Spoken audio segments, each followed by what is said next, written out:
आज का सबसे बड़ा मसला खड़ा हो गया वो घमंड और गुरूर का। पहले जमाने में मालदार लोग गुरूर करते थे, लेकिन आज उसके बरअक्स गरीबों में घमंड आ गया। जिसके पास 100 बीघा जमीन है, अगर वो घमंड करता है कि मैं कुछ हूं, तो चलो थोड़ी देर के लिए उसको सुना जा सकता है कि हाँ इसके पास 1000 बीघा जमीन है, 100 एकड़ जमीन है जिसकी कीमत खरबों रुपए है। तो एक चीज है जिसकी वजह से इनको घमंड है।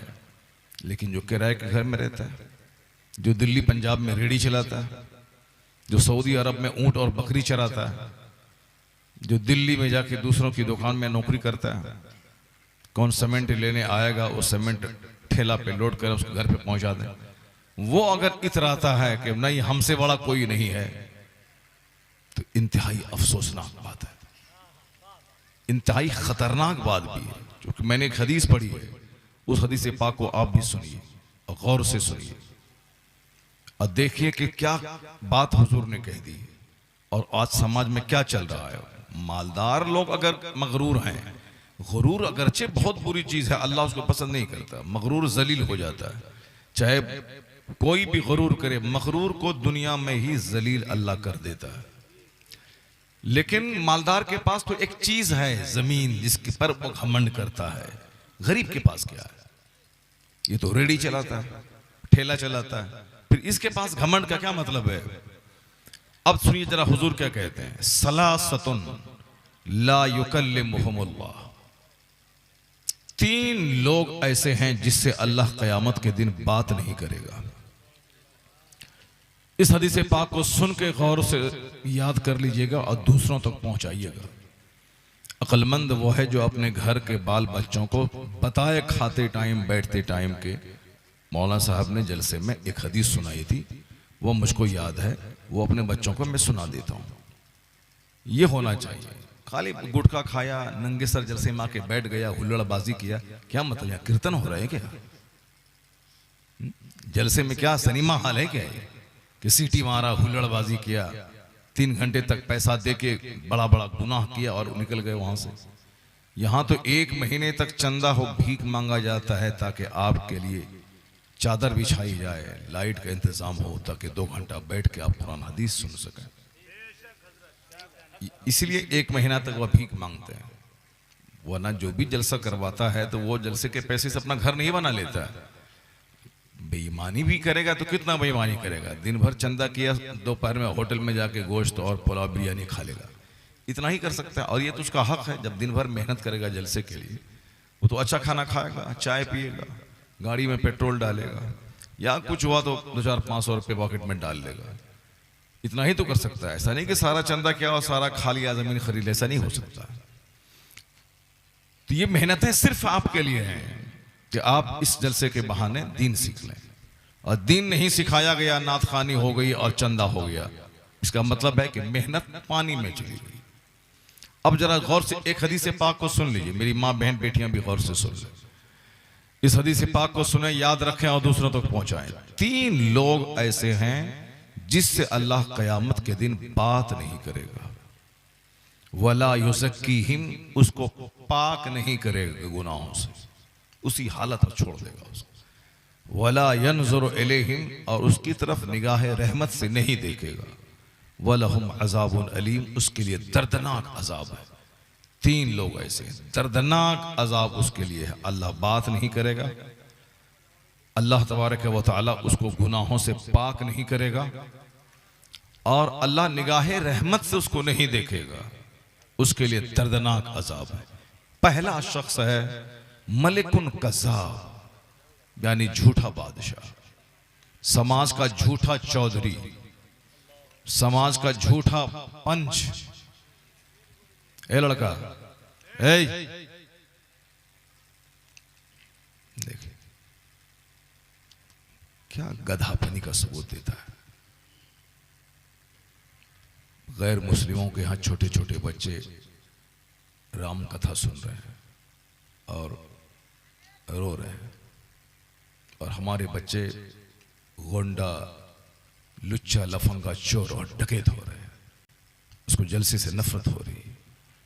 हमारे बच्चे अपनी जिंदगी संवारने की कोई बात नहीं सीखते हैं कि मैं अपनी जिंदगी में चेंजिंग कैसे लाऊं, मैं एक अच्छा इंसान कैसे बनूं, ये तस्वुर ही खत्म हो गया। ये एक बिगड़ी हुई कौम जिसको बर्बाद और तबाह होना है, ये उसकी पहचान है। बूढ़े लोग तो बीमार हैं, बच्चे लोग तो पेशाब पखाना करते हैं। असल क्रीम टीम है नौजवानों की। इसी को अपने माँ बाप का नाम रोशन करना है, इसी नौजवानों को अपने समाज का नाम रोशन करना है, इसी जवानी में कमा के मालदार बनना है, इसी जवानी में एक अच्छा इंसान बनना है। मरने के बाद जहाँ का एक दिन 50,000 साल के बराबर है, वहाँ की तैयारी करनी है।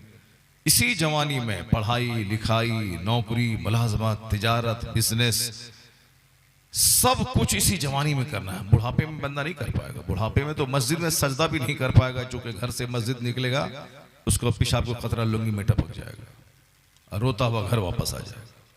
सीना फूलने लगेगा, वो मस्जिद जा नहीं पाएगा, रास्ते में 5 जगह बैठ जाएगा। क्या इबादत करेगा वो? सजदे में सर झुकाएगा, पीछे से हवा निकल जाएगी उसकी, क्योंकि उसका लीवर कमजोर हो जाता है बचपन बुढ़ापे में।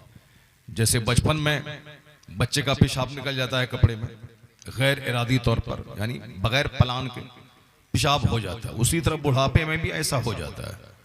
क्योंकि बचपन और बुढ़ापा दोनों सेम पीरियड है। बचपन में भी माँ बाप के मोहताज रहते हैं बच्चे, और बुढ़ापे में माँ बाप बच्चों के मोहताज रहते हैं। कोई खिला दे, कोई आके बैठ जाए, कोई मुझसे प्यार करे। जैसे बच्चों को भूख होती है कोई हमको प्यार करे, उसी तरह बूढ़ों को भी भूख होती है हमसे कोई प्यार करे। अब अगर बच्चों को प्यार ना करें तो बच्चा डकैत हो जाता है, जहर खा लेता है। उसी तरह माँ बाप अगर बूढ़े हो जाएं, उसको प्यार नहीं दें तो वो भी जहर खा लेते हैं। ये दोनों पीरियड है प्यार दिए जाने का। बच्चों को खूब पेशानी चूमें, सीने से लगाएं, उससे बातें करें, उससे खेलें। अगर आप मौलाना हैं, मुफ्ती हैं, कुछ भी हैं, मगर अपने छोटे छोटे बच्चों के साथ आप खेलें, ताकि वो आपको अपना हमदर्द और शफीक समझे, उसका सीना चौड़ा हो जाए, उसके दिमाग की गिरहें खुल जाएं, उसकी जबान की लुकनत दूर हो जाए, वो अपनी सारी बातें आपसे शेयर कर रहे हैं। वरना अगर बच्चे को डरा के बुज़दिल बना दिए, वो शर्मिला लजीला हो जाएगा। जब शर्माएगा तो वो कुछ नहीं पूछेगा। उसको गुड़ दे दें कि गोबर दे दें, सब बराबर है। वो नहीं बोलेगा कि गुड़ क्यों दिए, गोबर क्यों दिए, वो नहीं बोलेगा हम ऐसा क्यों आपने कह दिया। नहीं, वो तो इतना अंदर से टूट के बुज़दिल हो जाता है कि उसको मार भी दें तो भी वही हाल है, प्यार दें तो भी वही हाल है। इसमें 100% कसूर माँ बाप का होता है। माँ बाप को बच्चों को खूब प्यार देना चाहिए। अक्रिमू औलादकुम, हदीस में आया है कि अपनी औलाद की इज्जत करो, अपनी औलाद को खूब प्यार दो, उसको बेसहारा मत छोड़ दो। अगर आपने प्यार नहीं दिया तो फिर वह दूसरों से प्यार हासिल करना चाहेगा, समाज के दूसरे लोगों से अटैच हो जाएगा, आपको छोड़ देगा। और जब वह बड़ा हो जाएगा तो फिर वह आपको अपना दुश्मन समझेगा, और जितनी दुश्मनी आपने बचपन में उससे की है, वह सारी दुश्मनी का बदला वह आपसे चुकाएगा। अभी वो कमजोर है तो आपकी डांट सह लेता है, लेकिन जिस दिन वो जवान होगा और आप कमजोर हुए तो फिर वो आप एक बार डांटे हैं तो 50 बार आपको डांटेगा। और अगर आपने 50 बार अपने बच्चों को प्यार किया है तो ऐसा कभी नहीं होगा कि वो बच्चा आपको प्यार नहीं दे। माँ बाप को देखकर बच्चों में अखलाक बुलंद होता है। माँ बाप से ही बच्चे सब कुछ सीखते हैं। इसलिए औरतों का पढ़ी लिखी होना बहुत जरूरी इसीलिए है कि चूंकि बच्चा माँ के पेट में 9 महीना रहता है, बाप के पेट में नहीं रहता है। बाप का दूध नहीं पीता है 2 साल तक, बाप के सीने से चिपक के बाप का दूध नहीं पीता है, वो माँ का दूध पीता है। इसे 2 साल तक जिस सीने से बच्चा चिपका हुआ रहेगा, उस सीने का स्ट्रांग होना जरूरी, उस सीने का मजबूत होना जरूरी। इसलिए बाप के मुकाबले में माँ का नेक होना, सिविलाइज्ड होना, अच्छी जबान का जानकार होना ये जरूरी है। क्योंकि बच्चा माँ की जबान सीखता है, बाप की जबान नहीं सीखता है। बाप तो घर आया, दिन भर दुकान में बैठा रहा, रात में थक मर के आया, थोड़ा सा बच्चों से प्यार किया, खाया, सो गया, सुबह उठा, मुंह हाथ धोया, कारोबार पे चला गया। उसको बच्चों से बात करने का मौका कहाँ है? उस बेजबान बच्चे से बाप कैसे बात करेगा? बात माँ करती है। एक दिन का बच्चा आज पैदा हुआ है और आज ही माँ उससे बात करना शुरू कर देती है। और क्या कहती है? मेरा लाल है, मेरा सूरज है, मेरा चांद है, इनके अबू गए बाहर गए हैं, आ रहे हैं। अब उसी दिन से बात शुरू कर रहा। अब बातें क्या हैं? वो सारी बातें यहाँ स्टोर में जमा होती हैं। जैसे ऊंट रेगिस्तान में चलता है तो वो 5 दिन का पानी एक बार स्टोर कर लेता है पेट में। हम लोग इंसान हैं, रेगिस्तान में चलें तो प्यास के मारे मर जाएं, लेकिन ऊंट उस रेगिस्तान का जहाज कहलाता है, क्योंकि अल्लाह ने उसके पेट में ऐसी मशीन लगा दी है जिस मशीन के जरिए वो कई दिन का पानी एक बार पेट में स्टॉक कर लेता है। इसलिए अजूबा जानवर है ये ऊंट। और उस ऊंट का चर्चा कुरान में आया है कि अफला यंजुरून इलल इबिल कैफ खुलिकत, क्या तुम देखते नहीं कि ऊंट कैसे पैदा हुआ। अजूबा जानवर, इंसान मर जाए रेगिस्तान में और ये दौड़े जहाज की तरह दौड़े, इंसान को पानी नहीं मिले 2 घंटा तो ये मर जाए। ऊंट 5 दिन का पानी स्टॉक कर लिया, अब जहां भी तालाब मिलेगा दूसरी बार वहां से पानी स्टॉक करेंगे। अभी ये 5 दिन के लिए वही पानी जो पेट में है उसके लिए काफी है। तो ये बच्चा मां की जबान को स्टोर कर लेता है, उसके स्टोर रूम में सारी बातें जमा है। मां की जबान अगर नफीस है, शुस्ता है, शाइस्ता है, मां की जबान अगर बिल्कुल पढ़ी लिखी जबान है, वो गोल मोल घटर बटर नहीं करती है। अजान हो रहा है तो रोटी पक रहा है तो दाल फीका है, नहीं, बल्कि मां अगर पढ़ी लिखी है, उसकी जबान अच्छी है, तो बच्चा को किसी मकतब में पढ़ाने की जरूरत नहीं है। सारी बातें मां की वो यहां स्टोर रखता है, और जब 11-12 महीने के बाद उसकी जबान खुलती है तो फिर उसी स्टोर रूम से वो सारी बातें बच्चे की जबान पे आ जाती हैं। इसलिए साइकोलॉजिकल एक तरीका है कि फिलोसोफर ने कहा है कि अगर औरतें ज्यादा बात नहीं करें तो दुनिया के सारे बच्चे गूंगे पैदा हो जाते हैं। ये औरतों को अल्लाह ने ज्यादा बात करने की क्वालिटी दी। औरतें बकबक करती हैं, शौहर से बकबक करती हैं, इसमें एक पॉजिटिव पहलू ये छुपा हुआ है, ये ज्यादा बोलती हैं इसीलिए बच्चों को बोलना सिखा देती हैं। फिलोसोफर ने क्या कहा कि सारे बच्चे गूंगे होते अगर मां इससे बात नहीं करती। ये मां है जो बोल बोल कर बच्चों को बोलना सिखा देती। तो अब जैसी मां की बोली होगी वही बोली बच्चे की होगी। मां अगर बोल रही है कि खामोश हो जाओ अजान हो रही है, तो उनका बच्चा कभी नहीं बोलेगा कि खामोश रहो अजान हो रहा है, कभी नहीं बोलेगा। कैट मने बिल्ली है, कैट के मने कुत्ता कभी नहीं हो सकता है। डॉग मने कुत्ता है तो डॉग का माने बिल्ली कभी नहीं हो सकता है। इसलिए बच्चा मां से जो कुछ सीख लिया वही उसकी जबान पे जारी हो जाता है। इसलिए मां का पढ़ी लिखी होना जरूरी है। और आज हम जैसा जोकर बाप उसकी जबान नहीं देखते हैं, उसका गाल देखते हैं। गाल कैसा है, गाल में गोश्त है कि नहीं है, लाल है कि नहीं, क्या बदतमीजी है। सबको मालूम है कि खूबसूरत औरत 90% उसके बहकने का चांस होता है। 90% खूबसूरत औरतों के बहकने का चांस होता है। आप रहें सऊदी अरब में, आपकी बीवी सब पड़ोस के आदमी से अपना इश्क कर रही है, पैसा आपका है, बिस्तर वो दूसरों से गरमा रही है। ये 100% नहीं तो कम से कम 90% ये बात तो बिल्कुल सही है। जिस इलाके के लोग सऊदी अरब में रहते हैं उस इलाके में इस तरह की कहानियां ऐसी आती हैं सामने कि आप नहीं जानते हैं, मगर अखबारात की जबान में इस तरह की खबरें इस तरह आती हैं कि लोगों का अब शादी से यकीन विश्वास खत्म हो गया। क्यों? कलवा है, काला कलोटा है, ये भी चाहता है कि मेरी बीवी गोरी नारी हो। अपना चेहरा आईने में नहीं देखता है कि मैं काला हूं, मेरी बीवी मुझको कैसे लाइक करेगी, नहीं, ये चाहता है कि मेरी बीवी करीना की तरह हो। खूबसूरती कोई चीज नहीं है। हदीस माया है ला तज़व्वजुहुन्ना लिहुस्निहिन्ना, सिर्फ खूबसूरती देख के शादी मत करना, वरना खूबसूरत औरत से ऐसे मनाजिर तुम देखेगा कि तुमको जहर खा के मरना पड़ेगा। एक गैरतमंद शौहर अगर बाहर से घर आया और देख लिया कि उसकी बीवी उनके छोटे भाई से चिपकी हुई है, वो जिंदा रहेगा? वो तो मर जाएगा, जहर खा के मर जाएगा। हाँ, अगर खुद भी गंदा है और खुद भी खबीस मरदूद है वो कहेगा कि तुमको जो है तुम करो, हमको जो है हम करते हैं, हम दूसरों से ज़िना करते हैं, तुम दूसरों से ज़िना करवाओ। तो फिर उस खबीस मर्द की कोई हैसियत नहीं है। लेकिन जिसका दिल जिंदा है वो कभी इस मंजर को बर्दाश्त नहीं कर पाएगा। पहले जमाने में हल जोतने वाला चरवाहा जब अपनी बीवी को दूसरों से बात करता हुआ देखता था, वो फौरी तलाक दे देता था।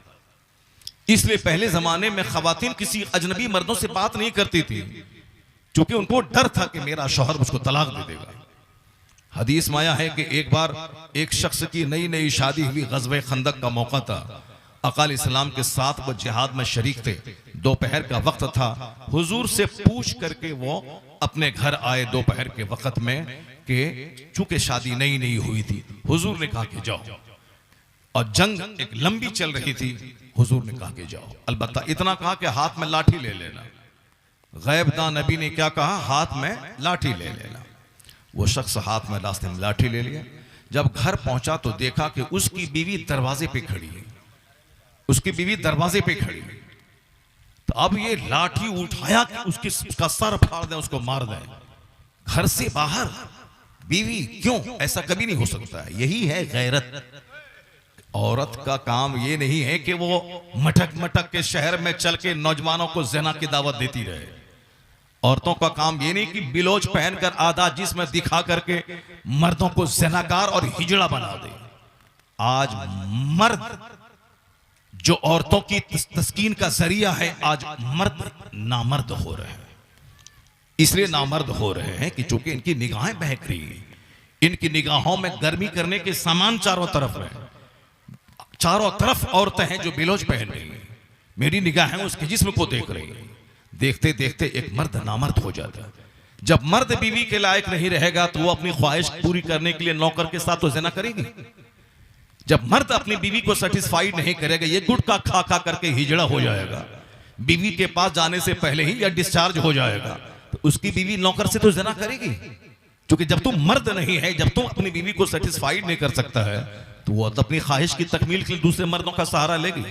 इसलिए मैं कभी कभी कहता हूं कि अगर समाज को ज़िना से रोकना है तो उसके रोकने के लिए मर्द का जबरदस्त ताकतवर होना जरूरी है।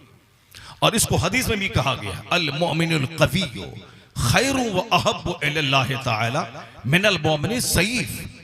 ताकतवर मोमिन अल्लाह के नजदीक बनिस्बत कमजोर मोमिन के ज्यादा पसंदीदा है।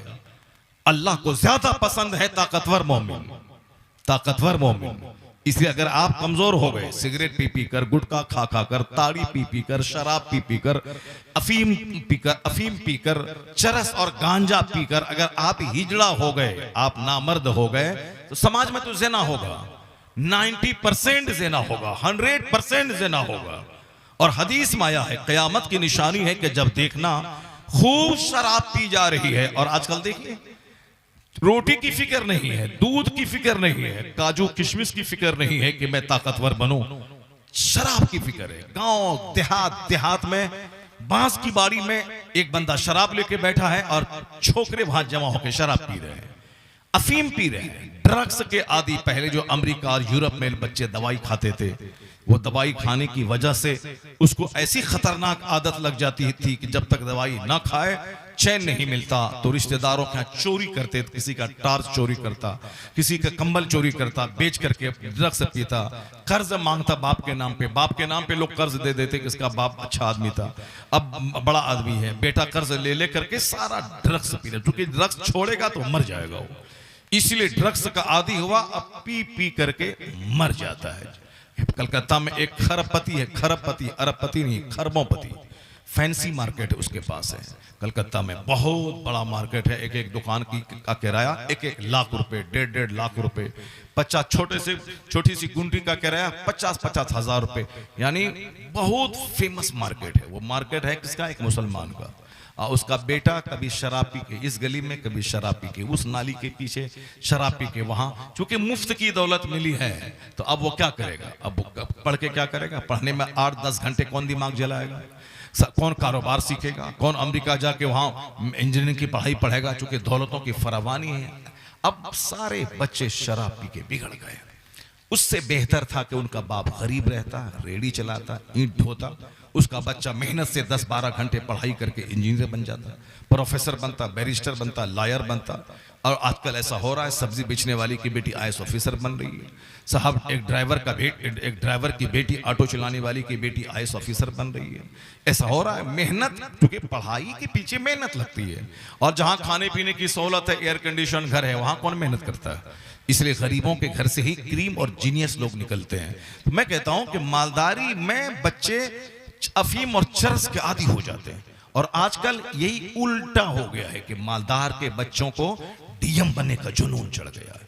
मैं पढ़ूंगा, मैं कंफर्ट जोन से बाहर निकलूंगा, मुझको आईएएस ऑफिसर बनाओ। गरीबों का बच्चा जिसको मेहनत करके अपनी हालत सुधारनी थी, ये 24 घंटे मुंह में अफीम लिए घूम रहा है, चरस लिए घूम रहा है, शराब लिए घूम रहा है, ताड़ी लिए घूम रहा है, नहीं कुछ तो रजनीगंधा लिए घूम रहा है।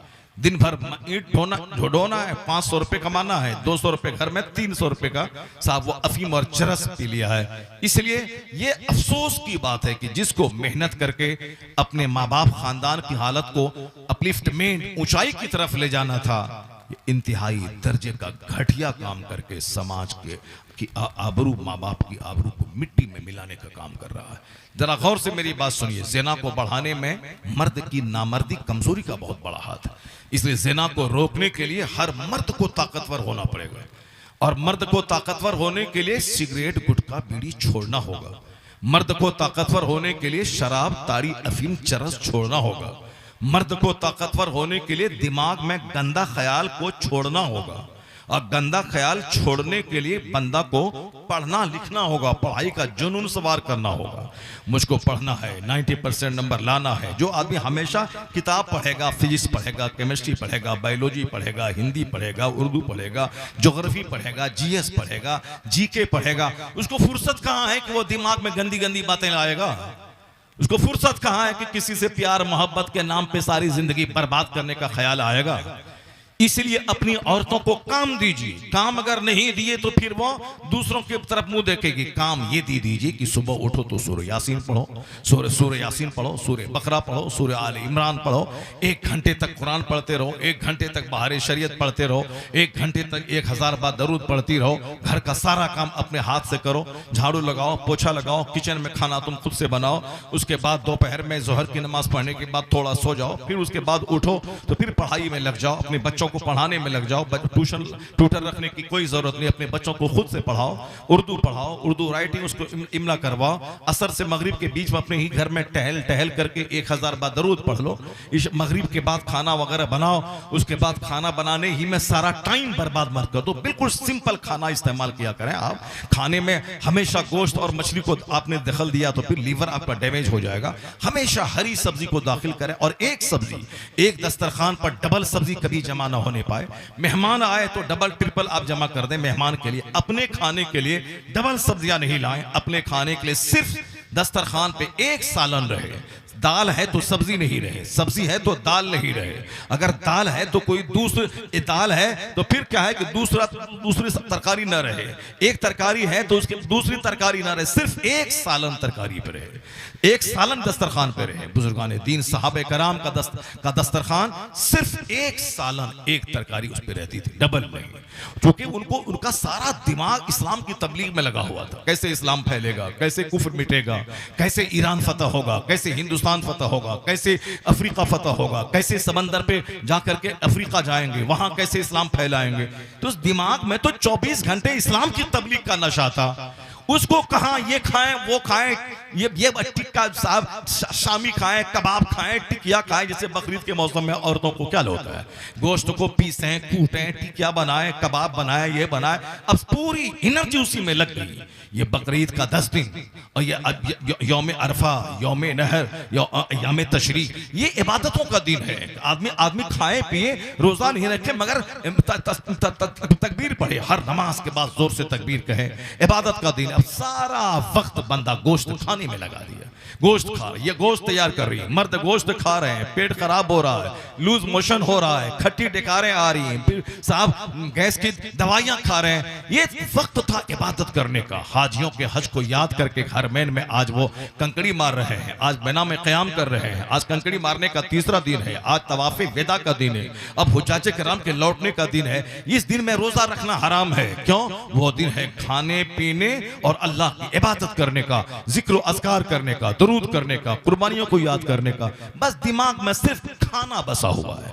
जिसका प्लान बड़ा होगा कि मुझको पढ़ना है, IAS अफसर बनना है, इस्लाम की तबलीग करनी है, मुझको बड़ा खतीब बनना है, मुझको बड़ा मुदर्रिस बनना है, तो वो नहीं देखेगा कि मैं चूना खा रहा हूं कि दही खा रहा हूं। वह चूना और दही में फर्क नहीं पैदा करेगा। महबूब इलाही निजामुद्दीन औलिया देहलवी की वालिदा अपने बेटे को आलिम फाजिल बनने के बाद जंगल भेज देती थी, जाओ वहां इबादत करो और ख्वाहिशात को मिटाओ। 15 दिन के बाद आते थे तो उनको दही खाने देते थे और दही खाने देती थी और पूछती थी कि बेटा क्या खा रहे हो। निजामुद्दीन देहलवी कहते थे कि अम्मी दही खा रहा हूं। बेटा अभी काम बाकी है और जंगल में जाओ। वो जंगल चले जाते, फिर वहां से 10 दिन के बाद आते, अम्मी फिर उनको दही देती, चूना देती खाने के लिए। तो वो कहते और अम्मी पूछती कि बेटा क्या खा रहे हो, चूंकि दही और चूना दोनों देखने में एक जैसा लगता है। तो महबूब इलाही कहते थे कि अम्मी चूना है ये चूना। कहा बेटा और जंगल में जाओ, अभी बहुत काम बाकी है तुम्हारा, वहां खूब जाओ, खूब इबादत करो। जब वहां से आते जाते कहने लगे, दही को कभी कहते थे चूना है और चूना को कह देते कि दही है, तब मां कहने लगी ए बेटा अब तेरा काम हो गया। जब तक ये जबान का चटखारा है, वो ख्वाहिश बाकी है कि ये दही है, ये चूना है, ये नमकीन है, ये मिठास है, तब तक समझ लो ख्वाहिश जिंदा है। बहुत बड़ा वली नहीं बन पाओगे। बड़ा वली बनने के लिए ख्वाहिश को मिटाना होगा, जबान की लज्जतों को दबाना होगा। बेटा निजामुद्दीन अब तेरा काम हो गया। जब तुमने चूना को दही कह दिया और दही समझ के खा लिया, तो अब बेटा तेरा काम हो गया। इतना बड़ा काम हुआ कि चपरासी से लेके बादशाह तक तहज्जुद पढ़ाने वाला निजामुद्दीन महबूब इलाही बन गया। वलियों की जमात का सरखेल और सरदार बन गया। मां का इंपॉर्टेंट रोल रहा अपने बच्चों की ख्वाहिश, अपने बच्चे की ख्वाहिशात मारने, उसके दिल को साफ करने, उसके दिल और दिमाग में अल्लाह की इबादत का जुनून बसाने में मां का बहुत बड़ा रोल है, बहुत बड़ा हाथ। अगर चाहते कि औरत की आबरू महफूज रहे, उसको काम थमा दीजिए। शैतान को अगर आपने काम नहीं दिया तो शैतान आपको खा जाएगा। आप सुने ही होंगे पहले एक बार कि जिस तरह के एक पीर साहब से मुरीद ने कहा कि हमको जिन्नात को मेरे बस में कर दीजिए। कहा जिन्नात को बस में कर लोगे तो फिर इस जिन्नात को काम नहीं दे पाओगे। कहा नहीं, मेरे पास बहुत काम है, मैं इतना काम है कि मैं थका दूंगा जिन्नात को, जिन्नात भाग जाएगा। फिर अब जिन्नात को उन्होंने एक मौकिल उसको दे दिया कि ठीक है लो। अब वो जिन्नात को बोला कि लाओ वहां से धान चावल लाओ। जिन्नात बोला ठीक है, धान चावल हाजिर है, बोलो अब क्या करें। फिर बोला अब साहब ईंट लाओ, ईंट ले आया। अब बताओ क्या काम है। कहा बैंक से पैसा लाओ, पैसा ले आया। अब बताओ क्या काम है। कहा वहां से घोड़ा और ऊंट लाओ, घोड़ा ऊंट ले आया। जिन्नात को क्या है, वो जिन्नात तो अभी यहाँ है, 1 मिनट में दिल्ली पहुंच जाएगा। वो बैंक चला जाएगा, बैंक से तिजोरी से पैसा ले आएगा। सब कुछ उसके पास हो गया, मकान, घोड़ा, हाथी, ये वो सब कुछ। बोला अब काम बताओ। अब ये परेशान हो गया, अब क्या काम बताएं उसको। फिर वो पीर साहब के पास गया, ये तो काम मेरा सारा पूरा हो गया, अब हम कैसे बताएं। पीर साहब बोला मैंने तुझको मना किया था कि तुम उसको अब काम बताओ उसको। कहा हुजूर अब कोई काम नहीं, सब काम हो गया, घर मकान गाड़ी छकड़ा ऊंट घोड़ा हाथी बैल सब हो गया, अब कौन सा काम बताएं उसको। घर में चावल दाल आटा सब मौजूद है, कौन सा काम बताऊं। कहा हुजूर माम को खा जाएगा। वो बोलता है कि काम बताओ वरना मैं तुझको खा जाऊंगा। अब पीर साहब बोला कि जाओ उसको एक कुत्ता का दुम लेके जाओ और उसको कह दो कि इस दुम को सीधा करो। अब वो सीधा करता था, फिर दुम टेढ़ी हो जाए, फिर सीधा करता था, फिर दुम टेढ़ी हो जाए। जब थक गया सीधा करते करते तो जिन्नात बोला मेरा दिया हुआ सारा सामान तुम रखो, अब मुझको छुट्टी दे दो। तो अब छुट्टी पाके वो जिन्नात गया। अब इसको फुर्सत मिल गई। ये आप सुने होंगे कभी ये लतीफा। क्या मतलब, शैतान को काम चाहिए, उसी औरतें कमजोर हैं इसको काम चाहिए, बच्चा कमजोर है इसको काम चाहिए। बच्चा जब 1 से लेकर 10 साल तक रहे उसको प्यार दीजिए, उसको खूब खूब अब खिलाइए और 10 से लेके 20 साल के बीच में खूब इसको काम करवाइए, इतना काम करवाइए कि जिस्म की हड्डी इसकी टूट जाए, रग रग इसकी पिघल जाए, इतना काम करवाइए। ये वक्त है काम लेने का, ये वक्त है गुलाम की तरह अपने बच्चों को खटाने का। उसको कभी भी कंफर्ट जोन में नहीं रखें। इस बच्चे को स्कूल नहीं जाए तो 2-4 तमाचा उसको मारे, 2-4 साहब कमची उसको मारे। नमाज पढ़ने मस्जिद नहीं जाए जोहर असर मगरिब में, उसको जबरदस्त सजा दें। काम करे, बाजार जाओ, सब्जी लाओ, स्कूल जाओ, ट्यूशन जाओ, यानी ये 10 से लेके 20 अगर ये पीरियड बच्चों को आपने काम में लगा के उससे काम लिया, फिर उसके बाद सारी जिंदगी आपका बच्चा हमेशा आराम करता रहेगा। अब वो कंफर्ट जोन में जाएगा, अब वो ऐश के बिस्तर पे रहेगा। चूंकि 10 साल जो मेहनतें करके उन्होंने डिग्रियां हासिल की हैं, नौकरी हासिल की हैं, अब 20 साल के बाद आराम का वक्त आता है। ये 10 साल जिसने अब घूमने फिरने में गुजार दिया, खाने पीने में गुजार दिया, उसको तो 90 साल तक, जब तक उसकी जिंदगी है, तरसना पड़ेगा, दूसरों से भीख मांगना पड़ेगा, चोरी और डकैती करनी पड़ेगी।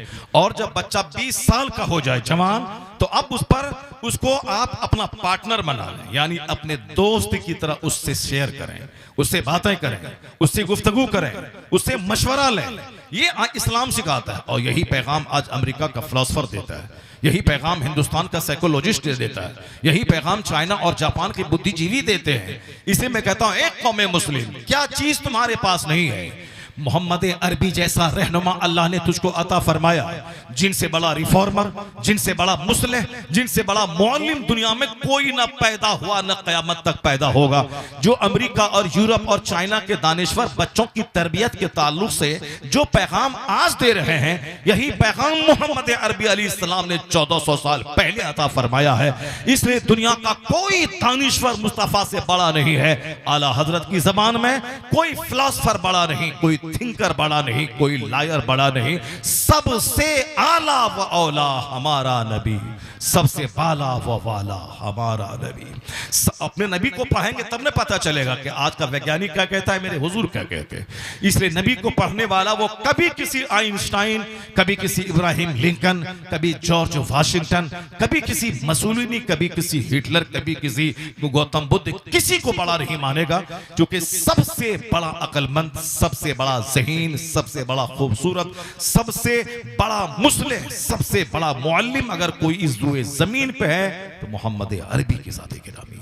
उनसे बड़ा कोई नहीं पैदा हुआ, अल्लाह ने बनाया ही नहीं। लम याते नज़ीरों का फी नज़रिन मिसले तो ना शुद्ध पैदा जाना, जगराज को ताज तोरे सरसू है, तुझको शहे दूसरा जाना।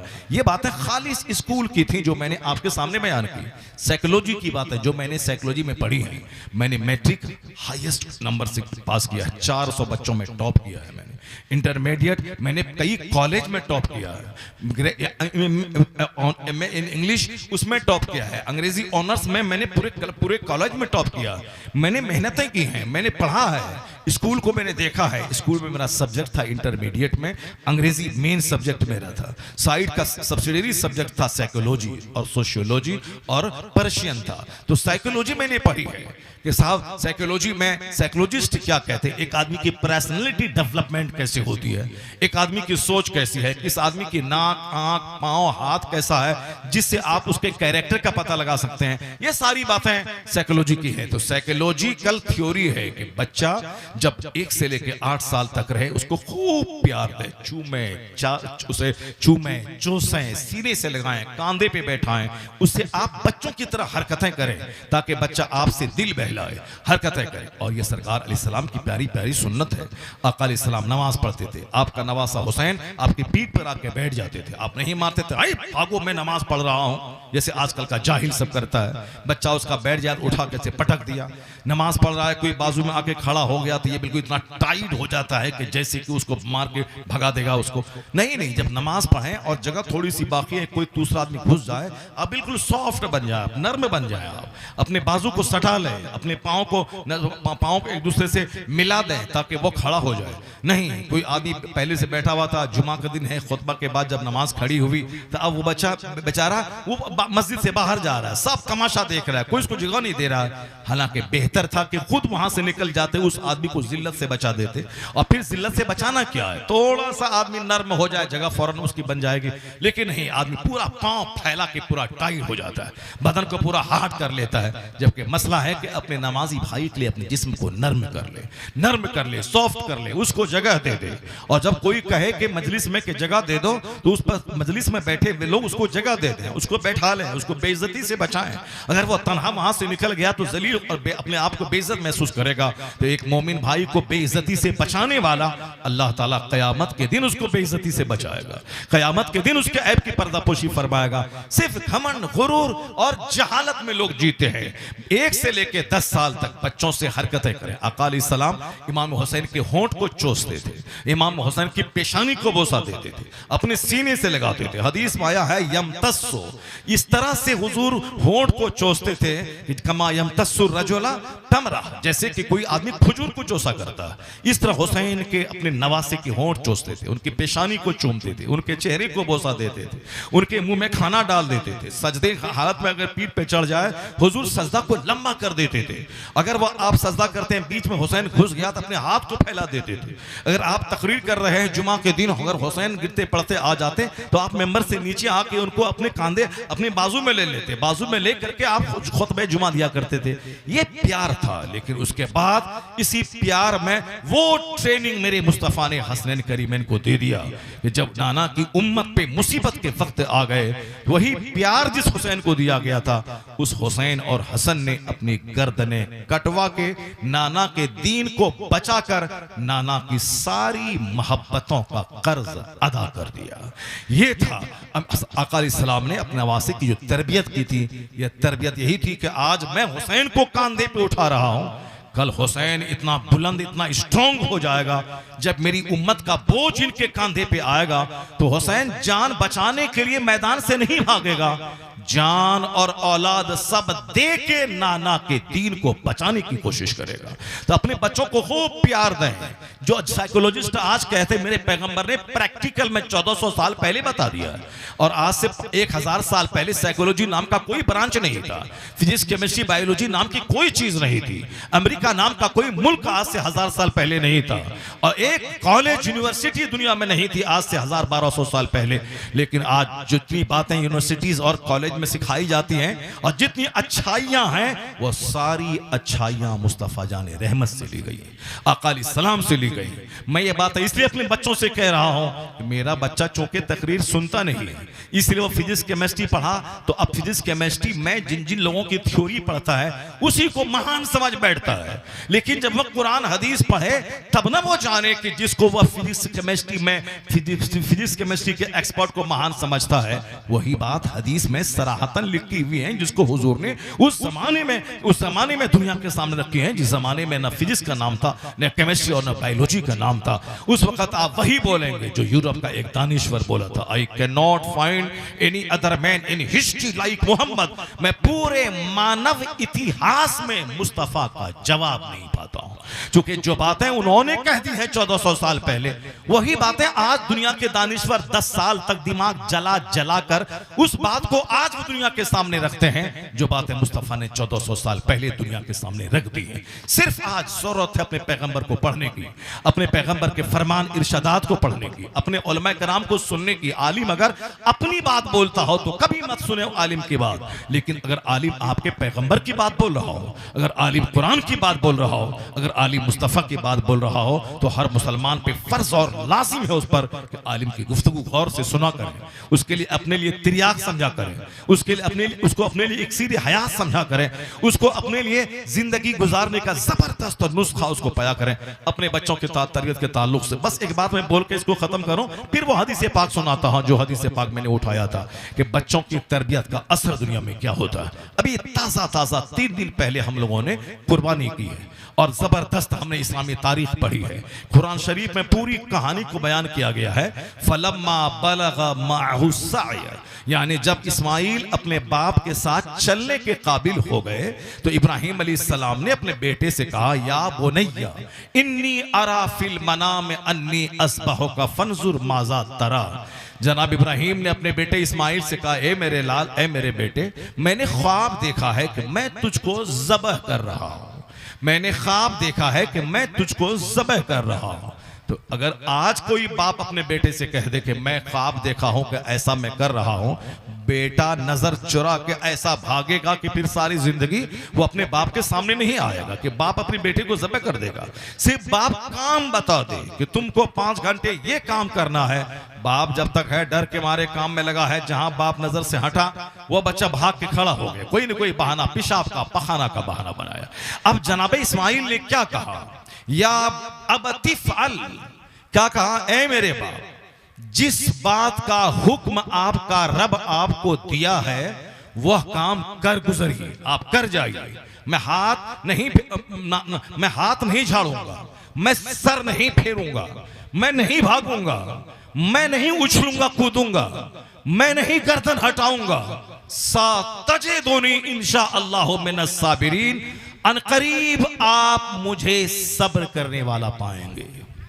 जनाब इस्माइल को जब लेटा दिया गया, जनाब इब्राहिम अलैहिस्सलाम जब उसके सीने पे चढ़ गए और छुरी चला दी, इस्माइल अलैहिस्सलाम ने उफ तक नहीं कहा। इतना कहा कि अब्बू आंख पे पट्टी बांध लें, मुमकिन है कि आप जब छुरी चलाएं मेरे चेहरे पे आपकी नजर पड़े तो फिर हो सकता है कि प्यार गालिब आ जाए, एक बड़े काम से आप रुक महरूम हो जाएं। नहीं, आप मेरे खून में लथपथ कपड़े को मेरी अम्मी को दे दें, उसे सब्र का पैगाम दे दें, और आपको जो हुक्म आपके रब ने दिया है आप कर गुजरिए। जनाब इब्राहिम ने छुरी चला दी अपने बेटे की गर्दन पे। किसने इस्माइल को आदाब फर्जंदी सिखाया था? अपने बाप का ऐसा अदब किया जाता है, बाप के हर फरमान के सामने सरेंडर किया जाता है, बाप की बातों को माना जाता है। ये किसने सिखाया? उस नन्ही सी उम्र में, 12-13 साल की उम्र में जनाब इस्माइल को किसने सिखाया? ये किसने सिखाया? बाप के कैरेक्टर ने सिखाया। इस्माइल ने बचपन से देखा कि मेरा बाप वो है जो सजदे में अल्लाह के हुजूर रो रहे हैं, मेरी माँ वो है जो रात रात भर सजदे में अल्लाह के हुजूर रोती है। माँ को देखा था इस्माइल ने अल्लाह वाली, बाप को देखा था इस्माइल ने अल्लाह वाला।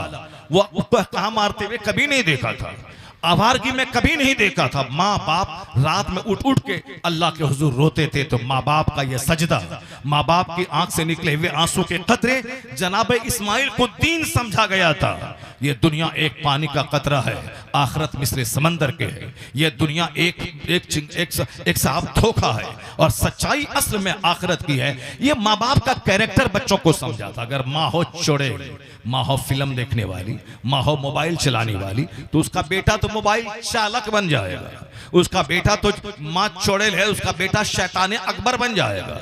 इसलिए माँ बाप को देख देख कर बच्चे सीखते हैं। बच्चे को ना भी नसीहत करें, एक अच्छा मॉडल आप पेश करें अपने बच्चों के लिए, तो आपका बच्चा जैसे जैसे आपको देखता है वैसे वैसे बच्चा अपने घर में करना शुरू कर देता है।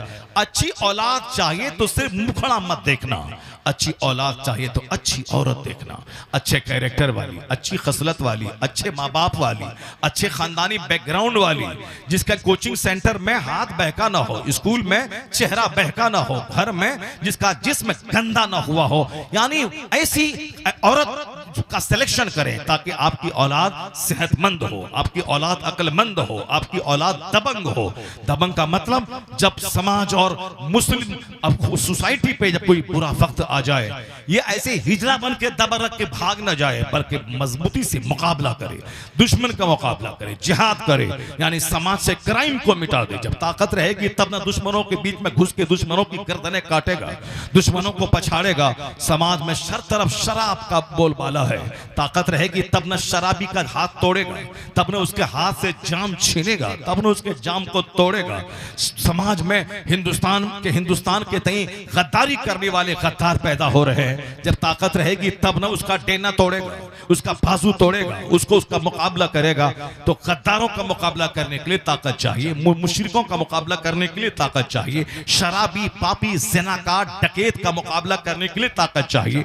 कोई डकैत हमारे घर में घुस जाए, मेरी माँ बहन बेटी पे बुरी नजर डाल के हमला करना चाहे, अगर हिजड़ा रहा तो फिर वो अपनी निगाहों के सामने ज़नाकारी देखेगा, लेकिन अगर दबंग रहा तो उस चोर का डेना तोड़ देगा, उसकी छाती पे चढ़ जाएगा। वो सारे डकैतों और इज्जत लूटने का इरादा रखने वालों को मार मार के घर से भगा देगा। इसलिए औरतों को भी दबंग रहना होगा। औरतें जब पर्दे में रहती हैं तब दबंग रहेंगी। वो अगर गैर मर्दों की गोद में झूलने लगी तो वो बिल्कुल नाकारा हो जाएंगी। औरतें उस वक्त गैरतमंद खुददार रहती हैं जब उसका सारा जिस्म अपने शौहर की अमानत रहता है। लेकिन अगर ये जिस्म कभी इसके गोद में, कभी उसकी गोद में, कभी स्कूल में, कभी कॉलेज में, कभी समाज में, कभी होटल में, इसके तिसके गोद में अगर ये जिस्म खेलता रहा, वो औरत अंदर से बुज़दिल हो जाती है, वो अंदर से बीमार हो जाती है, वो अंदर से टूट जाती है। इसलिए एक दबंग औलाद के लिए दबंग खातून का होना जरूरी है। दबंग खातून वो है जो फजर के लिए उठे, जोहर के लिए उठे, असर के लिए उठे, मगरिब के लिए उठे, इशा के लिए उठे, यानी वक्त पे पाबंदी से नमाज पढ़े। वो औरत सुस्त नहीं रहेगी। जो सुबह बिस्तर से उठ के नमाज पढ़ेगी वो कभी काहिल नहीं होगी। उसको हाथ में तस्बीह लेकर पूरे मैदान में घूमने की जरूरत नहीं है।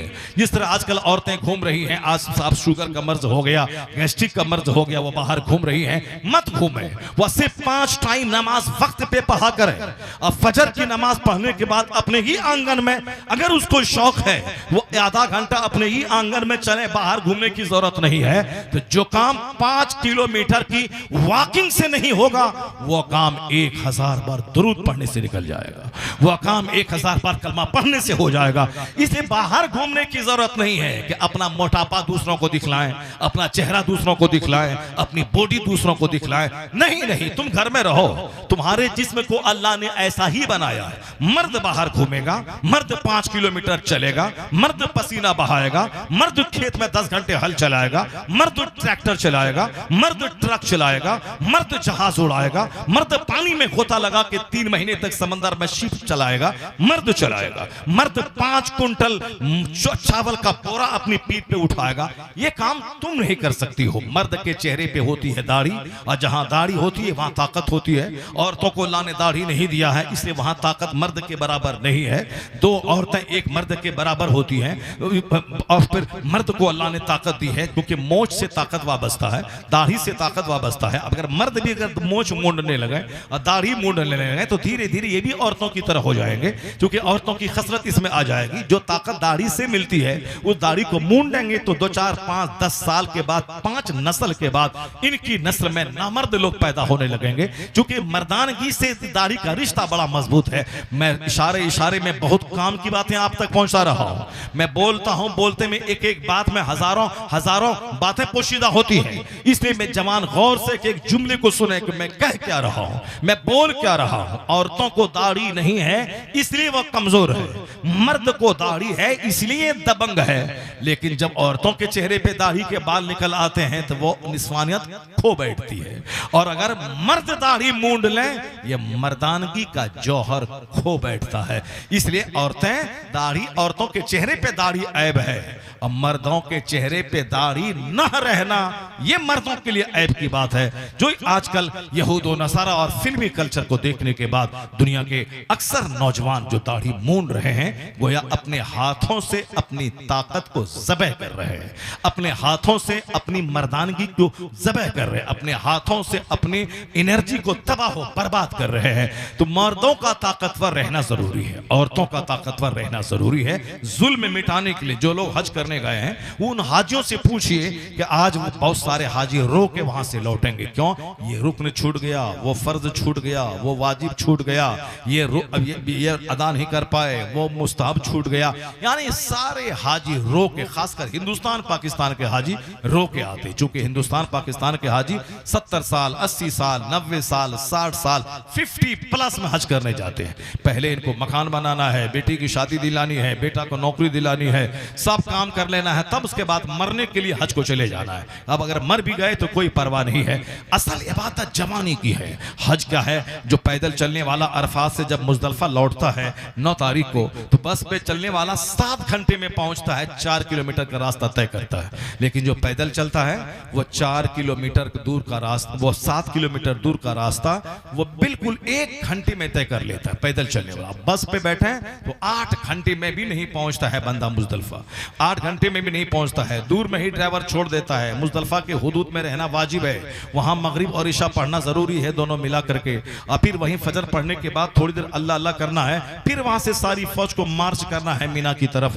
ये मुजदलिफा और अरफात और मीना के बीच में पड़ता है। बस से जाएंगे तो ये 4 किलोमीटर तय करने में 8 घंटे लग जाएंगे, लेकिन बदन में ताकत रहेगी तो बिल्कुल चुटकी में आधा घंटा पौने घंटा ऐसे निकला वैसे निकला, मुजदलिफा पहुंच गया, वहां जाके मगरिब पढ़ा, इशा पढ़ा, फिर 2-4 घंटे सो गया, उसके बाद उठा, फिर फिर अल्लाह अल्लाह किया, तो तिलावत किया, फिर फजर पढ़ा, फजर के बाद जिक्र किया, फिर वहां से मीना के लिए मार्च किया। कमजोर आदमी इसी तरह से रो रो के वहां से आता है, रुक न छोड़ता है, उसको दम देना पड़ता है, यानी कुर्बानी देनी पड़ती है उस जुर्म के बदले में जो जुर्म उसको नहीं करना चाहिए। तो हिंदुस्तान का अक्सर हाजी कमजोर होते हैं, इंडोनेशिया के हाजी मजबूत होते हैं। 17 साल में, 18 साल में, 19 साल वहां के लोग हज करते हैं, और शादी में वहां के लोग ये पूछते हैं, जैसे हिंदुस्तान में पूछते हैं हम लोग कि लड़की डीएलएड करी कि नहीं करी, लड़का को नौकरी है कि नहीं है, लड़का बीपीएससी कंप्लीट किया कि नहीं किया, ये हम लोग पूछते हैं। चाहे लड़का बदअखलाक हो, बदतमीज हो, नौकरी मिल गई तो इससे बड़ा खुशकिस्मत कोई नहीं। चाहे उसकी बेटी को मारे, उसकी बेटी को घर से बाहर निकाले, उसकी बेटी को तलाक देने की धमकी दे, उसकी बेटी को घर से बाहर छोड़ दे, उसकी बेटी को घर में छोड़ के बाहर घूमने के लिए दार्जिलिंग चला जाए, चाहे कुछ भी करे, माँ बाप को, उसके बेटी दुल्हन के माँ बाप को गाली दे, सब चलेगा, मगर लड़के को नौकरी चाहिए। ये कमजोर किस्म के लोग सिर्फ नौकरी देखते हैं, गुलामी देखते हैं, लड़कों का अखलाक, लड़कों का कैरेक्टर, लड़कों का अदब, लड़कों का डिसिप्लिन नहीं देखते हैं। उसी तरह यहाँ कमजोर किस्म के लोग लड़कियों की नौकरी देखते हैं। लड़की क्या है, डीएलएड करी है कि नहीं करी है, टीचर की नौकरी मिली है कि नहीं मिली है, या पढ़ी लिखी है कि नहीं है। कौन पढ़ी लिखी, वो चाहे उसको सुभान रब्बिल आला ना कहना आए, दरूद ताज ना आए, सना सुभानक अल्लाहुम्मा ना कहना ना आए, अत्तहियात ना आए, दरूद इब्राहिमी ना आए, अलबत्ता वो मैट्रिक करी है कि नहीं करी, इंटर करी है कि नहीं करी, कल जाके 10 बीघा जमीन बेच करके उसको नौकरी दिला दें और फिर वहां से पैसा कमाती रहे, मेरा घर आराम से चलता रहे। नौकरी वाली दुल्हन चाहिए। अब वो चाहे उसका 2-4 हमल गिरा हुआ हो, सब चलेगा, मगर नौकरी वाली दुल्हन चाहिए। क्या गंदी सोच होगी। एक बंदा नहीं पूछता कि लड़का हज किया है, लड़का उम्रा किया है। ये तो ऐब है हिंदुस्तान में कि जवान लड़का कैसे उम्रा कर लेगा, जवान लड़का कैसे हज कर लेगा, माँ बाप ने हज नहीं किया, ये कैसे हज कर लेगा। ये जहालत की रस्सी में जकड़ा हुआ ये लोग आदमी अब माँ बाप के बगैर ये हज नहीं कर सकता है। माँ बाप के पास अगर पैसा है तो वो कुर्बानी करेगा, अगर उसके पास पैसा नहीं है तो कुर्बानी वाजिब नहीं है। मगर बेटा अगर कमा रहा है, बेटा के पास माल है, इस पर कुर्बानी वाजिब है। बाप के पास माल नहीं है तो वाजिब नहीं है। शौहर के पास माल है तो हज फर्ज है, बीवी के पास माल नहीं है तो हज फर्ज नहीं है। अगर बीवी के पास इतना माल है कि मक्का जा सके आ सके, बीवी पर हज फर्ज है, शौहर पर हज फर्ज नहीं है। ये नहीं कि बीवी को लेके जाना है, माँ बाप को लेके जाना है, ये बिहारी सोच है, ये हिंदुस्तानी सोच है, कमजोर सोच है। और शरीयत क्या कहती है, हर आदमी जो जवान हो गया, आकिल बालिग जवान है, वो मुकल्लफ है। क्या मतलब, नमाज उस पर अलग फर्ज है, बीवी पर नमाज अलग फर्ज है, हज मर्द पे अलग फर्ज है, बीवी पर अलग फर्ज है। यानी जो साहिब माल हो जाए, जो साहिब निसाब हो जाए, बेटा पर हज फर्ज है, वो हज करने जाए, बाप को नहीं लेके गया, कोई एक पैसे का गुनाह नहीं होगा। मगर ये जाहिल समाज उस हज करने वाले बेटे जिस पर हज फर्ज हो गया उसको ताना देता है। क्या ताना देता है कि बाप को नहीं करवाया, अपना कर लिया। यानी सीने में जो हसद की आग लगी है कि मैं नहीं गया, ये क्यों चला गया, उस आग को बुझाने के लिए उनके माँ बाप का नाम लेता है। उनके माँ बाप से कोई हमदर्दी नहीं है इस बदतमीज को, क्योंकि माँ बाप से क्या हमदर्दी उसको होगी, माँ बाप से हमदर्दी उसके बेटे को होगी कि इस बदतमीज को होगी। ये बदतमीज माँ बाप का नाम इसीलिए ले रहा है क्योंकि इसको पच नहीं रहा है कि ये मेरे समाज का मेरा साथी ये हज करने कैसे चला गया। उसको मतली आ रही, उसको उल्टी आ रही है। उसी उल्टी की भड़ास निकालने के लिए वो माँ बाप का नाम ले रहा है। शरीयत का कानून है कि माँ को अलग मरना है, कब्र में हिसाब देना है, बीवी को अलग मरना है, शौहर को अलग मरना है, माँ बाप को अलग मरना है। अगर शौहर पे कुर्बानी वाजिब नहीं है, बीवी के पास 1 लाख रुपए का जेवर है तो हर साल औरत पे कुर्बानी वाजिब है।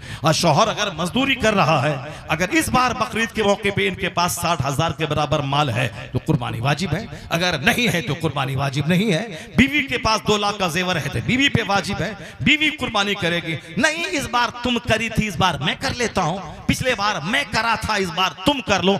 ये सब जाहिल समाज ने, अब मौलाना अगर हक बयान करे, अब ये मौलाना का मुंह नोचने लगते हैं। क्या कहते हैं? नया नया मौलवी, नया नया फतवा। तुमने सीखा कब है, तुमने जाना कब है? ये मौलवी 20 साल मदरसे में पढ़ा है, ये मौलवी कुरान हदीस पढ़ा है, और तुम तो सारी जिंदगी हल चलाए हो, तुम तो सारी जिंदगी नफरतों में जी हो, तुम तो सारी जिंदगी दूसरों से चिढ़ कर, जलन करके, हसद करके तुमने अपना सीना, अपना चेहरा सब काला तुमने बना लिया है। तुमको क्या मालूम है कि हदीस में क्या है, कुरान में क्या है, शरीयत क्या कहती है? इसे मन नहीं चलेगा, बल्कि मुसलमान होने के नाते यह लाजिमी है कि जब कोई बात इस खोपड़ी में नहीं आए, यह पूछे कि कुरान क्या बोलता है, हदीस क्या बोलती है, शरीयत क्या कहती है। अगर पता चले कि मेरी सोच शरीयत की सोच से अलग है, शरीयत कुछ कह रही है, मैं जो सोचता हूं यह सही नहीं है, शरीयत से यह सोच मेल नहीं खाती है, तो मोमिन होने का तकाजा है कि फौरी सरेंडर करके सरे तस्लीम झुका दे और कहे आमन्ना सद्दकना, मैंने ईमान लाया, मैंने तस्दीक की, वो बात सच्ची है जो अल्लाह ने कही है, रसूलुल्लाह ने कही है, मेरी बात झूठी, अल्लाह रसूल की बात सच। वाह वाह, बहुत खूब, सुभान अल्लाह। ये होना चाहिए। इसलिए तो हाँ, कम पढ़ा लिखा कट पढ़वा मौलवी, ये कट पढ़वा मौलवी भी बड़ा खतरनाक होता है, जो सिर्फ सर पे टोपी लगा लिया, चेहरे पे दाढ़ी रख लिया, बदन पे जुब्बा पहन लिया, 2 साल मदरसे में रह के कुरान खानी करता रहा, अब समाज में आ गया, ठीक से बहारे शरीयत का एक जुमला पढ़ना नहीं आता, ठीक से अनवारे शरीयत भी नहीं पढ़ा है, वो सिर्फ जाके कुरान खानी किया है और वहां से घूम के चला आया है। और ये भी जाहिलों की तरह ही सोचता है, जाहिलों की तरह ही बोलता है। जाहिल जो बोलते हैं, हाँ माँ बाप हज नहीं किया, बेटा कर लिया, ये जाहिल मौलवी भी वही बातें करता है, क्योंकि ये शरीयत तो पढ़ा नहीं है, ये तो सिर्फ कुरान खानी किया है। यहाँ कुरान खानी किया, 10 टका मिल गया, खा लिया चॉकलेट, वहाँ कुरान खानी किया, 50 टका मिल गया, टोपी खरीद लिया, वहाँ कुरान खानी किया, वहाँ 200 रुपये मिल गया, जुब्बा खरीद लिया।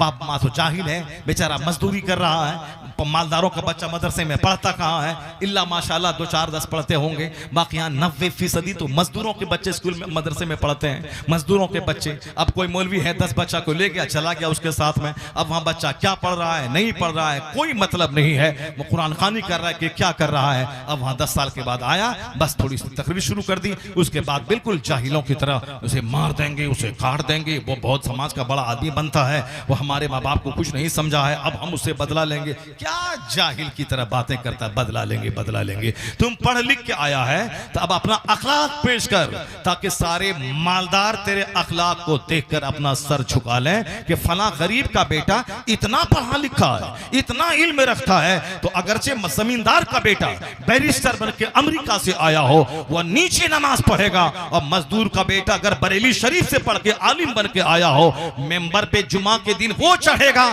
खिताब वो करेगा, इमामत के मुसल्ले पे गरीब का बच्चा नमाज पढ़ाएगा। यही तो समझ लेगा कि अरबपति का बैरिस्टर बच्चा पीछे है, मजदूर का आलिम बच्चा मेंबर पे चढ़ के इल्म सिखला रहा है। तो इल्म की ताकत जबरदस्त ताकत होती है, इल्म की ताकत जबरदस्त ताकत होती है। अपने बच्चों को इल्म सिखाएं, अपने बच्चों को पढ़ाएं लिखाएं, अपने बच्चों को इल्म सिखाएं, अपने बच्चों को हुनर सिखाएं, अपने बच्चों को अदब सिखाएं, अपने बच्चों को एहतराम सिखाएं। क्या हुआ भाई? हाँ?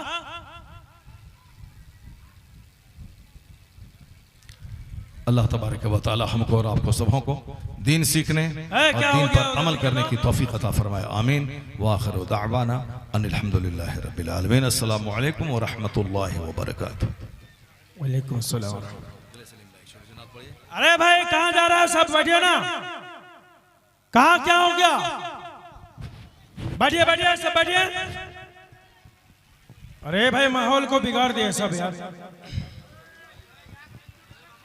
दुरुस्त पढ़े अल्लाहुम्मा सल्ली अला सय्यिदिना मौलाना मुहम्मद मुबारक वसल्लम अलैहि सलातो व सलामुन अलैका या रसूल अल्लाह या नबी अल्लाह या हबीब अल्लाह सल्लल्लाहु अलैहि वसल्लम। जिसके दिल में मेरे सरकार रहा करते हैं, जिसके दिल में मेरे सरकार रहा करते हैं,